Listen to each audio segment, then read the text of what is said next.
Legal Advice Stories. Today from Finefold 68-4. I'm a victim of female genital mutilation and I want to sue my mother for damages. This happened to me as a little girl in Cairo, Egypt. I genuinely don't remember how old I was, but I was definitely under the age of 6. There were several complications, and eventually when my family moved to the US, my mom had doctors here repair the obvious damage. I was never fully restored.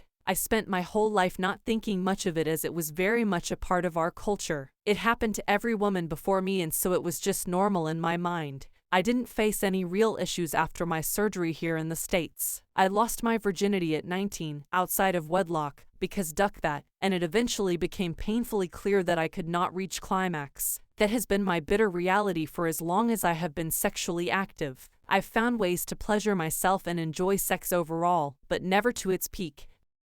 The problem now, this whole thing is a ducked-up mess, is that I just recently gave birth. The trauma of childbirth aggravated nerves that I previously thought to be dead. It's been nearly 6 months since I've had my daughter and the pain is agonizing, and so the emotional trauma has resurfaced. I can no longer use toilet paper or wipes of any kind as it hurts to apply pressure. Sex is completely out of the picture. Anytime I've tried to have sex with my boyfriend, it's been unbearably painful. It hurts to get horny. Any rush of blood down there becomes immediately painful. Sitting on hard surfaces for too long is painful. I want a vaginal reconstruction and I want my mother to pay for it. I want her to pay for emotional and physical damages as well. Do I have a case?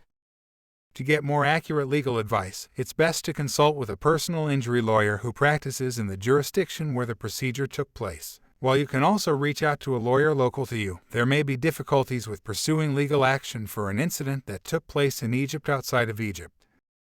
It's important to keep in mind that female genital mutilation was made illegal in Egypt in 2008. However, prior to this, the practice may not have been against the law, which could limit your options. I'm sorry to hear about what you've gone through due to your parents' actions. It's possible that they have changed their beliefs since moving to the United States and now recognize the harm caused by these practices. It might be worth having a conversation with them about the ongoing physical and emotional difficulties you are facing as a result of the mutilation. They may be willing to assist with medical expenses, but ultimately, only you can determine if that's something you feel comfortable with and what your parents believe. Best of luck, OP.